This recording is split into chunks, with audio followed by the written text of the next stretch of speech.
మధ్యతరగతిని అత్యధికంగా దోచేది మెడికల్ కళాశాలల సీట్ల విషయంలోనే. ఇప్పుడు మళ్ళీ ఆ దోపిడీకి తమకి ద్వారం కావాలని అడుగుతున్నాయి.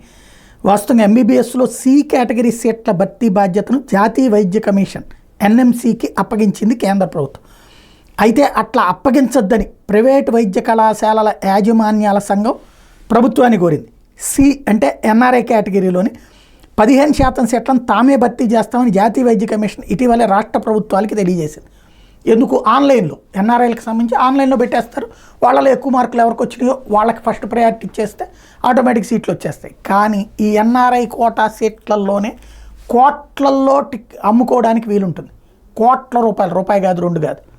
కాబట్టి కేంద్రానికి వద్దు, రాష్ట్రంలోనే ఇది చెయ్యండి అని చెప్పేసి ఇప్పుడు ప్రస్తుతం యాజమాన్య కోటా సీట్ల భర్తీ ప్రక్రియ ఆన్లైన్లో ఆరోగ్య విశ్వవిద్యాలయం ఆధ్వర్యంలో చేపడుతున్నారని గుర్తు చేస్తూ ఇది ఆపేయండి అని అడుగుతున్నారు.